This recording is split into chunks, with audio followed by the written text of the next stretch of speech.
Hi, Chloe. Sorry. Always Oh, fun don't worry. trying to use something for the first time. To be honest, there's nearly always some type of technical issue with it. Like, I've just accepted that now. They never go perfect. No. I'm using it on the web as well. It won't work in the app on my laptop. Yeah, Really? the app was like, no. The camera thing came up and it was like squishing me. Oh, So I was God. like, no, that's not very pretty. We won't go with that one.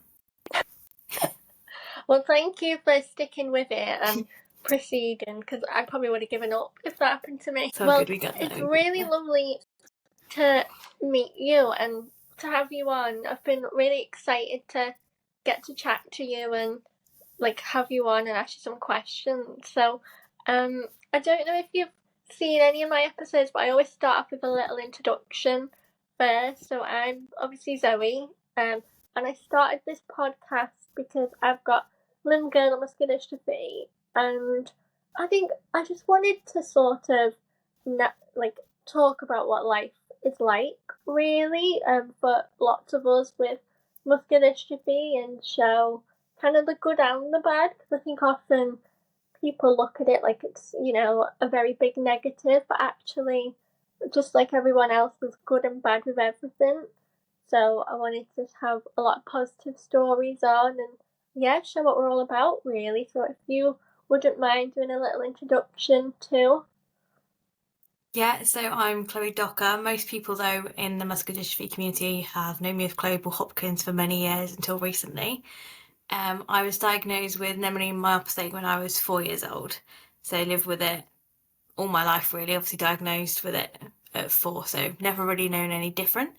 I do have arthrogryposis as well. So the two conditions kind of, I guess, don't play very nicely together. And over the years has led to, we could call it complexities. So lots of surgeries for the bone conditions that's led to deterioration of the muscle condition, and just generally living with a condition like Nemaline myopathy in a non-typical sense has led to me going in and having to explain my condition even to neuromuscular specialists over the years. So it's been an interesting one to navigate personally and sort of in the medical space. I've been involved with the charity for over 20 years, Muscular Dystrophy UK. So it's led to all sorts of, as you were saying, like good things as well as sort of the negative of living with conditions like this. There has been some really positive experiences over the years as well, though. Can I ask a little bit about your journey with your condition, like kind of how it's affected you, like generally through life, really? Yeah, so I think people see me and the manual wheelchair I use and they think kind of that's what it is. I've been quite active in that sense using a manual wheelchair for my whole life. I'm quite ambulant at times as well still, and that is what I would actually call the tip of the iceberg. So for me, I'm quite vulnerable underneath that. My respiratory can get hit hard quick, particularly during the winters. Lots of antibiotics, lots of steroids, lots of admissions for just respiratory alone. My stomach and sort of my gastrointestinal system is very delicate, very medicated. There's all sorts of concoctions that I take for all sorts of things. Even this year, so I've just found out recently my liver is affected. They were testing Okay. me for my B12 levels, which I'm now having injections for, and my liver function came back as being off, and they were like, well, actually, that isn't unusual for people with neuromuscular conditions, but only just discovering that now. So it's like this web of sort of the more internal side of things that are more the vulnerabilities when it comes to me. Day to day, it can be fluctuant. So some days are better than others, as is with a lot of people, I think.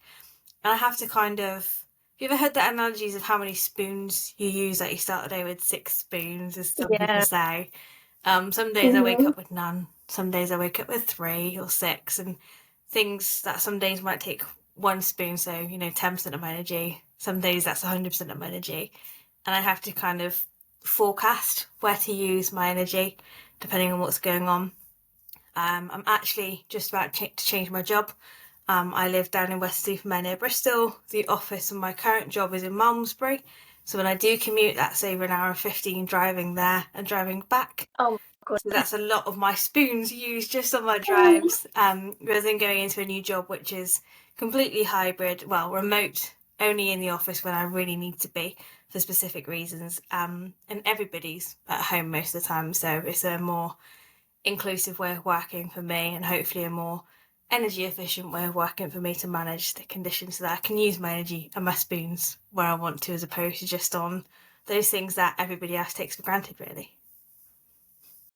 Do you know what? I really related to a lot of what you kind of said then, in different bits. I'll start with what you mentioned about your stomach being affected. I have met quite a lot of people within the community, and there were so many people that would say to me, no, my stomach isn't affected.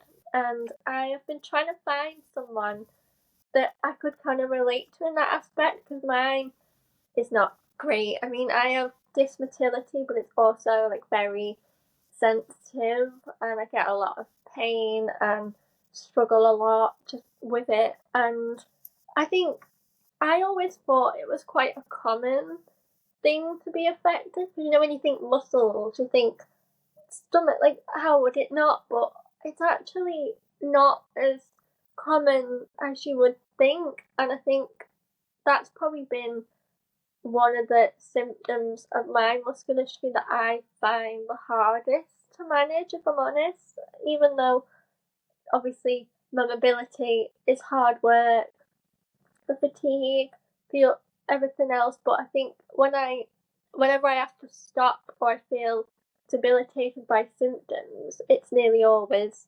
something that's been kicked off by my stomach or nutrition issues. And I think, yeah, it's always, I don't want to say comforting to meet someone else, because it's not great that you experience it too, but I think sometimes it's just nice to kind of feel like you're not alone a bit in that aspect.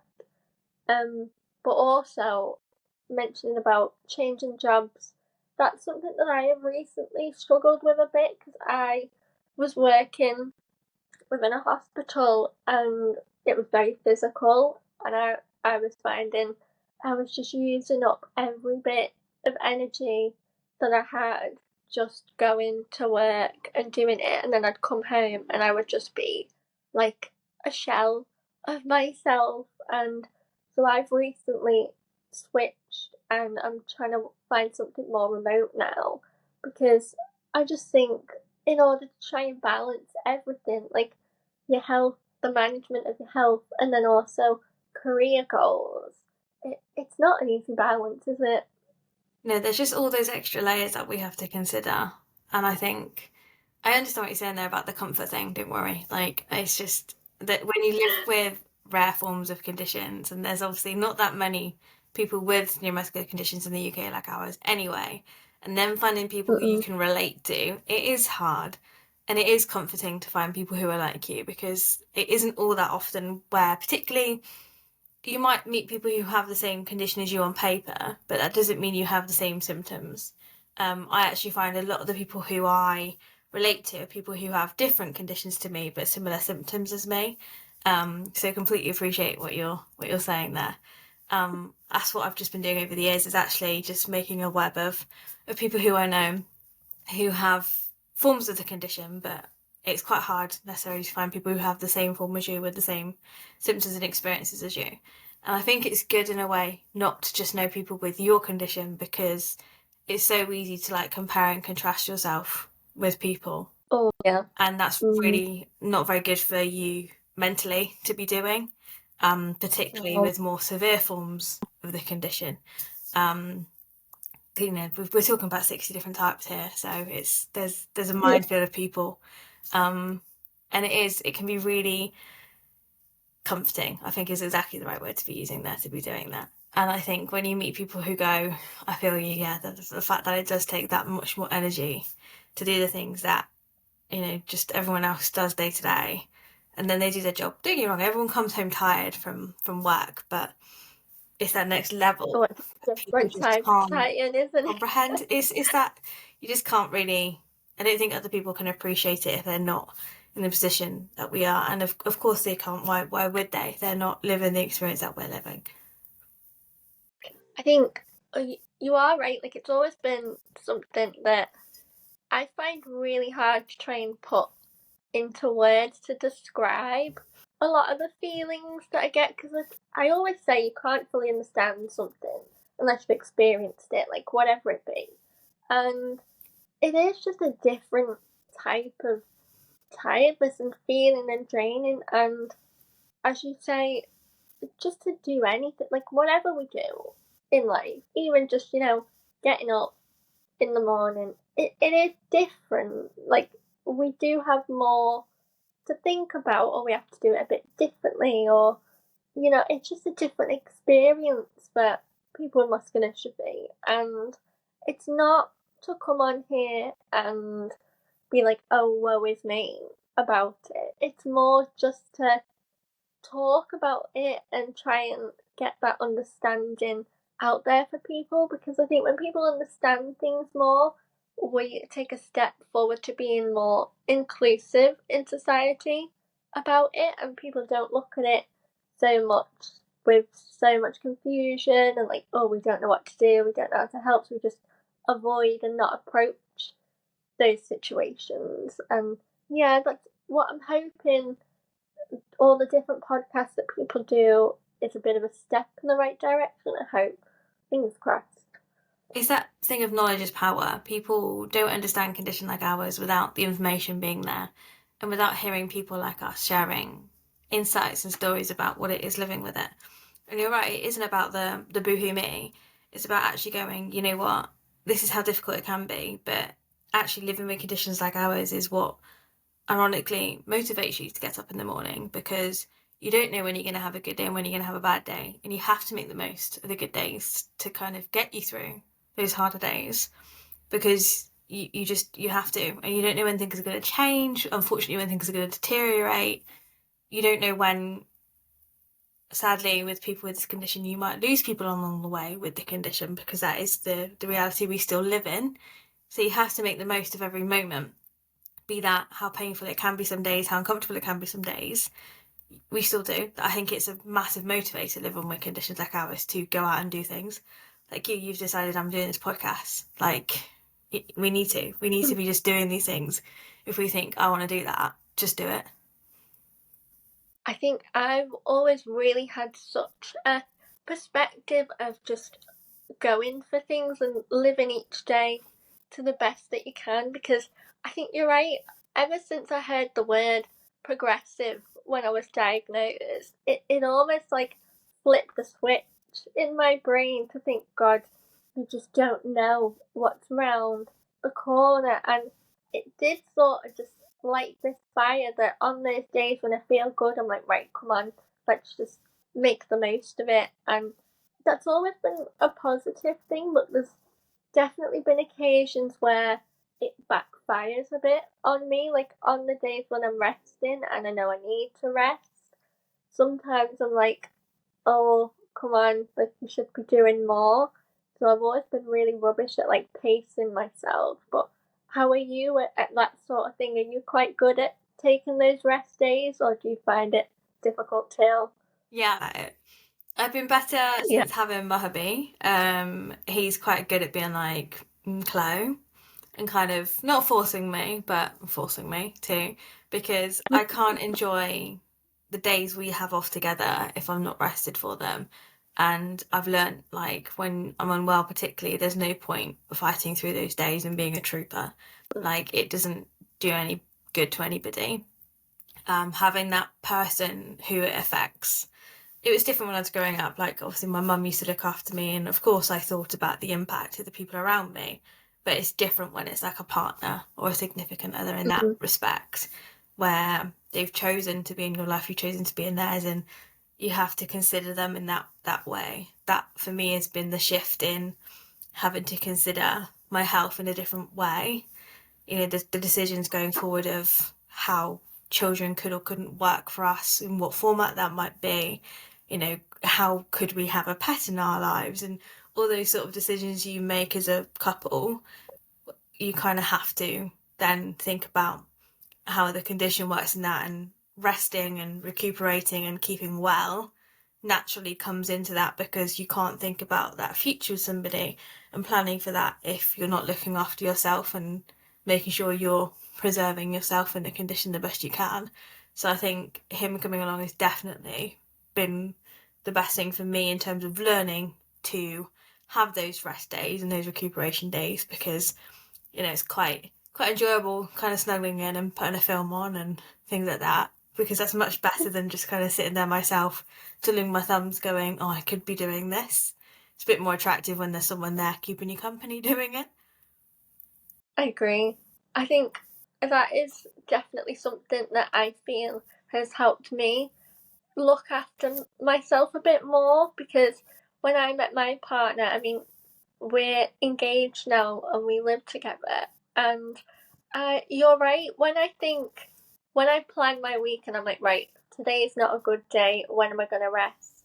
I do think ahead and think, well, if I completely run myself into the ground now, we're not going to be able to spend the time together at the weekend, or it's going to then impact him. And I think that was definitely a different feeling when we first got together, of when you think about managing your health, having to think about another person in a way, and how it's like the domino effect. If I'm not well, he's the one that's gonna have to look after me and help me, which then how does that impact him with work and with life? And it is just a big cycle. So I think now that I am a lot more cautious and careful and don't push myself as much, I think a lot of it has been ever since we got serious and we've been together, because I want to be well for him and for our little doggy. We're a little family. I've got responsibilities now in a way. I need to be as well as I can be. Yeah, it's about kind of maintaining, for me, the independence that I built growing up. My mum helped me to become very independent, and sport taught me that, and the working world taught me that, and I still maintain that. Andrew helps me to keep that, but it's knowing that it's okay to have that sidekick, that partner in crime. That initial shift in my mindset was hard, knowing that it's okay to like rely on somebody in a way that isn't like how you relied on parents and family growing up. That was a really strange mindset, letting somebody in knowing that they've decided it's okay, that they want that person to be a part of your life. They've decided that they take everything that comes with you, is a big moment. So I think it's important to kind of respect that back and give yourself the time and, to recuperate that you need sometimes, so that you can have the time with them that you and they deserve. I think, you're very right there, and it is such a different feeling when you let someone else into that vulnerable side of, I don't know if I want to say, well, I guess it is like looking after and caring, but it's like supporting you in the ways that normally just your family or parents would look after you. I think it's a very, I don't know, it's quite a big step. That was something I was always worried about and wasn't sure if I wanted or was ready for. I mean, when I met Carl, I wasn't looking to date or anything. We met purely by chance, and I think that kind of worked out for the better, really. And then naturally, as we just felt more comfortable, it just kind of worked. But I think it was definitely something I was really terrified about, of stepping away from my mum being the one that takes me to appointments and helps me with my wheelchair and all that, to having a partner take that on. It's a very strange thing. But I realise, I really feel like if I don't stick to a structure here, I'm gonna just talk the legs off you for hours, because I'm getting really carried away here. So I'm gonna focus, and I'm gonna pick a question and I'm gonna ask you. So I see that you have a lot of involvement with Muscular Dystrophy UK, and I wanted to ask kind of how that started for you and how you got involved with it. I don't really know how it first started, but I know my first event with them was doing the Junior Great South run. I say run. Mm-hmm. It was obviously in my power chair. It was Yeah. when it was a charity partner with Prudential. So we're going back to 2000 and 4, something like that, because it was about 20 years Wow. ago from now, kind of thing. Because it's just come up to me being an ambassador for 20 years. So I was about, Congratulations, that's thank you. amazing. So it was very timely that I've just kind of been upgraded to a trustee at this point, because it was kind of the right kind of time, it felt like. So that was like my first memory of being involved with the charity in that sense. I think it came from when I was diagnosed, my mum not knowing what this was. She was 26. It was her and my grandparents. They were like, what is this? So by the time I was diagnosed, she would have been 30, sorry, because I was 26 when I was born. She was 26 when I was born. Get my maths right, my numbers right. So she would have been about 30 by the time I was diagnosed. Like, what is this condition? Never heard of it. What does it mean? What do I do? The knowledge was thin. And Muscular Dystrophy Campaign, as it was then, was who she was signposted to. So I think they supported her a lot then, and then we decided, what can we do back? So it's a few years on from then when I was old enough to kind of do something with them. And it kind of rolled from there. I was asked to speak at a Prudential event. It just kind of happened. And my grandparents still tell me now, so I would have been 9, the guy who ran Prudential kind of said to my grandparents, she speaks better than some of my board members do, and it kind of rolled from there. Over the years, I did different things. We did the Tesco collaboration in 2008, where I did the video. It's still on YouTube. There's 13-year-old Chloe in her pajamas reading a Jackanory book. And over the years, Oh my kind god, of done. Yeah, to this. I'll send you the link. Actually, I had a very similar haircut to what I've got again now. Funny how things come around.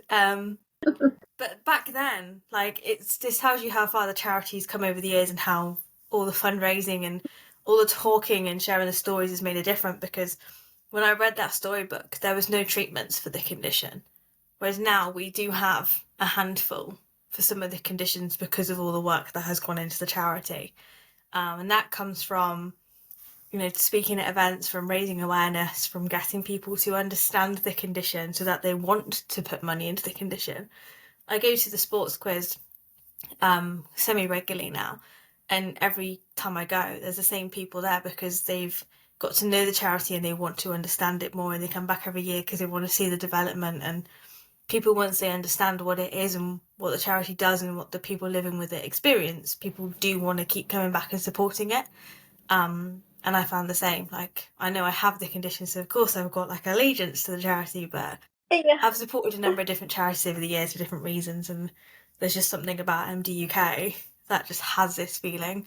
It was one of the few small charities that made it through the pandemic, and I think that in itself says something.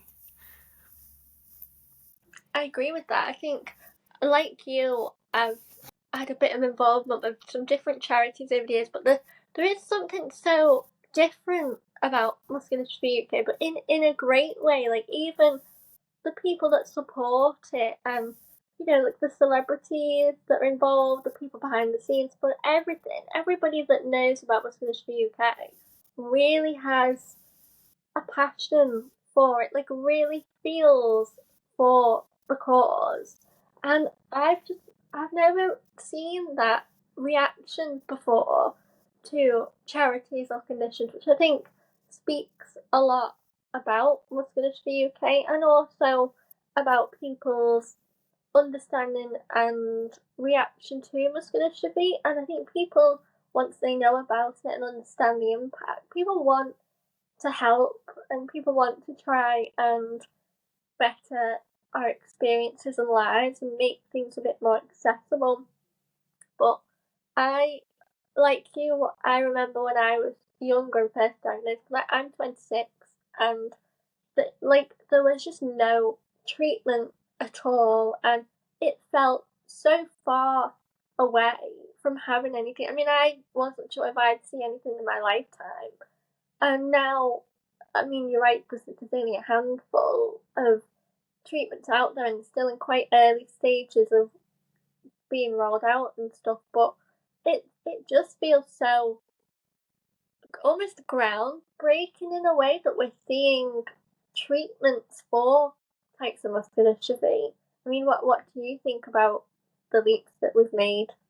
I think it just goes to show that it was a space that was ready to be broken into, and I think it's going to continue to grow exponentially because the money is continuing to being put into the charity, the research is continuing to grow, the graduates and the student schemes available for people to continue the work is ever growing. My first board meeting, I was seeing these new programs, these new schemes, these new research programs, and it's exciting. Like what you just said there about us not thinking we'd see anything in our lifetimes. I'm only a couple of years older than you. Like, look at what we're seeing now. We've seen that growth during Kat's time when she was the CEO of the charity before she's just left. I can't wait to see what we see in Andy's time now, because he's coming from, other charity backgrounds. He can bring more to it at a time where the charity's at its strongest. I think we're going to see more grow quicker now than ever. And I think, in a weird, twisted way, we saw how fast things can happen during COVID. The development of those vaccines during that time has just showed how fast things can develop. So if we apply what we've seen with the development of treatments during the last 10, 15 years, with what we know has happened during the pandemic and how fast things can now happen, I think in the next 10 years we're going to see even more growth in treatments, and that it just excites me. I think we're going to, be in a world one day where I don't want to see, a world where there's no muscular dystrophy, I don't think, because I think that's a weird thing to talk about, eradicating conditions. But if we can see a world where, the discomfort, the deterioration and elements like that can be controlled, whether the parts of it that are painful, the parts of it that are limiting can be made that a little bit better, like that's the world I'd really like to see. And the fact now that I'm in a position that I can help make that happen is a really privileged position to be in. I think you're someone that just has such a good insight and perspective and understanding that I, as someone who supports and uses the charity for support, I feel really excited that you are going to have such a part of it, that you can be involved in the decisions and make a difference, because I just feel it's people who you want, people who understand and get it and have the right perspective to be in these roles and be a part of these conversations. So I'm really excited for what the future holds, and I think you're right. Now more than ever, it just feels like an exciting time in research. Like, I can't believe just how much funding is now going into the research for treatments, and just how many people are interested. Because even way back when there wasn't anything, it felt like nobody, or at least not many people, were interested enough to try and find things. Whereas now I feel like there's this real buzz about it, and people want to be the one that finds something that works for people. And I think the important bit is, sorry, on the side of that, people are still caring about the people living with it today. So the charity is still there. You've still got the Joseph Patrick's Trust, funding equipment for people living with the condition today. So you've still got the support of people like you and I, who probably won't see the benefits of a treatment, or of this cure that one day may come through. But there's still the support from the charity for people living day to day with the condition right now, for the equipment, for the conversations, for the support, for the guidance. That is still there right now, which is really important equally to have alongside the research. I think, wait a minute. Oh god, I'll cut that bit out. You wouldn't think the little sausage dogs could make so much noise. Honest to It's that goodness. small dog thing, right? It is small dog. He thinks he's like a giant Great Dane. Honestly, he thinks he's massive. But I was trying to thought. But yeah, I think, as you say, I wouldn't want to live in a world where, I think the whole eradicating a disease conversation is such a strange one. But I think the charity does so well at supporting people, and even the difficult areas like financial issues. I've seen the charities touching a lot more lately on supporting us financially, which is such a big conversation within the community that I think often people are either scared to approach or don't want to bring up, but it's incredibly difficult for those of us, even those of us that are able to work. You know, the equipment alone that is needed, the electricity bills, all of it.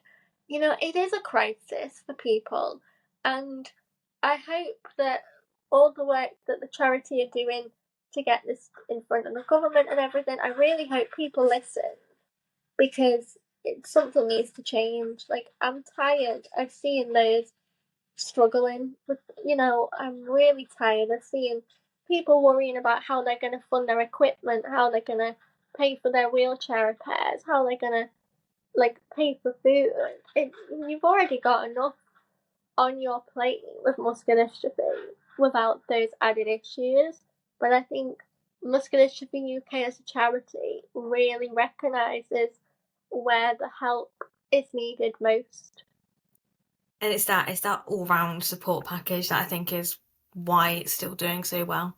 Like, it's focusing on all the areas of right now, what's next, and the far future too. And I agree, like, we're going into the winter now, and I'm already seeing the stories come out from MDUK of people living right now who are struggling because of this cost of living crisis and going into the winter. And it's concerning, like, that we're living in a world that's like that in 2024, going into 2025. So, And I just want to know what I can do about it. And I think we're at a time where we're changing government, political parties, and it'll be interesting to see what change that brings, good and bad. I'm hopeful, we can start seeing some positive changes in some areas. We've got to, we need to. We can't have had all that for nothing. But it's too early to really tell, I think. It's going to take longer than the time we've had with the new party in power to really see the true implications. And I really hope that by next winter we're seeing less of what we're seeing right now, because, like you said, we're people who are working, and I can tell you that even we know it, and we're a dual income household, because the cost of living for people with disabilities is just naturally higher because of all the things you have to take into account. I have to drive everywhere because public transport isn't an immediate option for me. So fuel costs are immediately higher. Yes, okay, we have things like DLA and PIP in the mix, but that only offsets to an extent. It's not a lot. It just tops it up. And it's not, it's a world where that amount has not changed for a very long time, but the cost of living has gone up. So it doesn't supplement the way it used to when that was first set out. So the financial situation of living with a disability, let alone with neuromuscular conditions where you've got prescriptions, where you've got umpteen different equipments at home that take electricity, let alone the fact that, you need to heat your home, all those things that just ramp up the cost of living, is definitely a cause of concern that at some point will have to be addressed.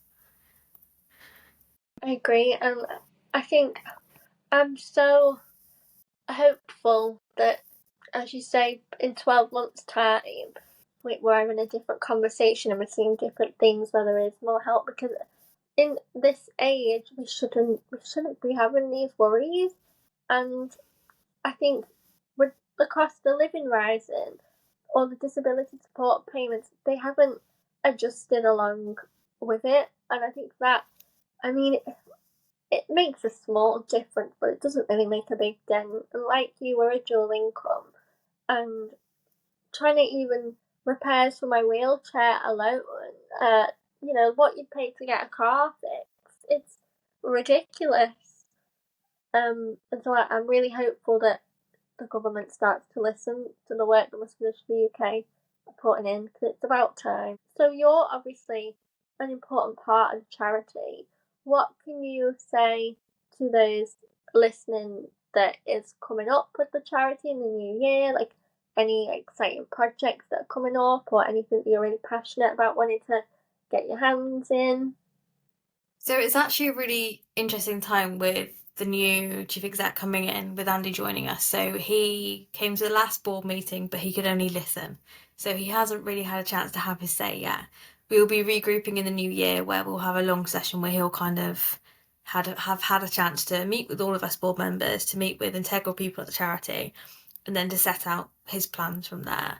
So at the moment, I actually haven't really settled in enough to know firmly kind of what the new year brings, but I think I'm just excited more than anything because the charity's in a really strong place. Kat leaving, I was gutted. She's been the best thing to happen to that charity in a really long time. But the team that's still there is really strong. Andy's coming in with brilliant experience. The board is strong. And I think with the success of Chelsea Flower Show and all that came with that, and the knowledge of the charity being where it's at, I think Kat left at the right time. The charity was at a place where it could take her going. So I think we're just actually going into the new year in a really exciting kind of adventurous position. So I can't really give you like a clear plan or idea yet on the new year, but my responsibility on the board is to support with areas like marketing and media, with things like policies and care, just generally to kind of share my insights of lived experience of somebody with the condition into the board. There's myself and James Lee, who both have the condition on the board. So that's two of us in there who can share different experiences living with forms of the condition, which I think is really important to be able to share nowadays. And we're balanced out by very experienced people in different areas of the world, in terms of finances and businesses and things like that to go with it, to make sure that we as a board can make the best decisions for the charity. I've had my first one of listening, my first one of contributing, and I think I just need to kind of get stuck in my next one now in the new year and start kind of making a few waves, I guess. I've been put in as one of Kat's last decisions before she left, so I'm going to honour that for her. I'd like to see some really cool media and social media plans come out of next year. That's the main thing I can say is my intent. So I need to get some time in with the team who can help me make that happen, because those are the platforms that really will enable us to reach out to not only the community of people with the condition, but beyond that. So we know our events go well, we know we're really good at fundraising, but I think we could be utilising those networks a bit better, to be sharing in different ways to how we currently are. So that's kind of my personal priority for the year. But what shape that looks in and how we do that is still kind of to be determined. I'm excited to see where you're going to go with it, Chloe. I think you've got a very good perspective and experience and can really get to grips and get stuck in and make big waves. I'm excited for that. I think you touched on a good point about the media side, and I think you're right in that is the best place in like today's society to get things out there and get people listening. I mean, that's where most people spend most of their time on their phone, and it's where people listen. And I mean, even things like this, this is where a lot of people like to listen to a podcast. So I think once you get stuck into that in the new year and start shaping it your way, I think that'll be a really good new thing for the charity to get involved in a new way and see where you go with it. Really, I think it'll be amazing whatever you do. I think you've got a lot of skills to bring to it, and I'm excited to see where it goes. Thank you. Me too. I think, between settling into my new home, settling into the new year, into my new job, and getting used to being on the board, I've got a lot of exciting things to be looking forward to. There's a lot of new things. You've done a lot of new things in a short space of time. I like to just, why not? Just go for it. Exactly, going back to that point about making the most of things, that's, definitely been doing that this year. Yeah. How have you found the new house? Like, are you really enjoying it? So we got bungalow, so we've got the single story living now. When I got with my hubby, he was living in a masonette, so I did a lot of crawling upstairs, bumming downstairs. We had a stair lift put on one of them, but our bedroom was up in the attic room because it was a lovely space, but yeah, meant a lot of bruised knees and things like that. So we actually originally got our first buyer just before our wedding last December. Fell through in the new year, managed to get a new buyer, and we ended up getting this place in June. And we spent between June and October doing the place up. stripping off every room of wallpaper, all the carpets, having a few walls knocked through, things like that. So it's as close to being internally a new build as it can be. But it's a very nicely built bungalow with a very nice floor plan, so we're nicely future-proofed here now. Room for us to grow. And we're settling in really nicely. It feels like home. We've got the Christmas decks up, and we're hosting Christmas this year. And I had a bit of a moment the other night where we sat on the sofa and I was looking through from the lounge, through the archway into the kitchen diner. The Christmas tree is sort of where you can see it from all areas of that social space. Oh. I got a bit emotional because this is what I've always wanted. I was sitting there next to my hubby, watching TV with our drinks, just thinking about, Christmas with the family. And I was like, I could not be happier right now. I've just got a job that's going to be perfect for me and a company that aligns to things morally for me as well as professionally and as a chance to progress. I've got this upgrade onto the board this year after 20 years as an ambassador. My health's been dodgy this year, but I'm getting there now. I'm kind of like just so excited for the end of this year and the start of next year. That I got a bit emotional sat there. And just turned to me, like, have you had a glass too many? I was like, no, I wish it was. I'm just so high on life right now. And it's really nice, and you've got to enjoy those moments because, it was only 6 months ago I was still recovering from an episode of my health and trying to get that back under control, and we didn't even know if we were going to get on a honeymoon kind of thing. And now here we are in our home, getting ready for our first Christmas as a married couple, hosting all the fam and things like that, and we couldn't be happier. Well, firstly, congratulations for all of that, because that, honestly, I'm so happy for you, and I'm so happy that you're so happy. And secondly, I think those moments they mean so much more. Like, I know exactly what you mean in those moments because I've had a few of them myself, and it's just that, like, that appreciative and that wow, like, it's what I've always wanted, and I'm here. And I think for myself, there was a time where I thought I might not get there, so it does just mean so much more. So honestly, I'm so happy for you, and I can't wait to, like, I hope you have the best first Christmas in your home. Thank you. Deserve it. I look forward to hearing all about your wedding plans. You said engaged earlier, so we look forward to seeing how that develops. Thank you. It's April next year that we're getting married, so I think it's gonna come round quite quickly. I'm doing quite a lot of physio at the moment to get ready because it's gonna be a big day. So I'm like gotta, prepare myself. I remember that part, the lead up to the big day, all the physio that came with it, because it's a long day. As a bride, you have to get up and start getting ready really early. Oh no. Oh no, I'm not a morning person. Oh, I'm dreading the morning bit. Oh my god. But it's all part of it though. It's just so enjoyable. You have to enjoy every second because when they say it goes fast, God, it does. It goes so fast. Does it go quick? Yeah, just enjoy every second of it. Oh gosh. But it did make me giggle though, because like everybody else, when they're thinking of, getting ready for the wedding, it's like little things, and I was like, no, I need to start like a 6-month physio plan, like getting into gear.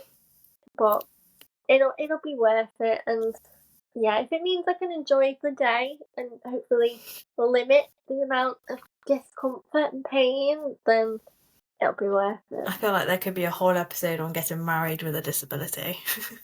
Because it is, there's so much that should have been an episode. Maybe we do another one after the wedding and we both like talk about getting married with a disability. I feel like there's something in that. I always round up my podcast because I really do think I could talk to you all night, but I'm very conscious I don't want to keep you for too long.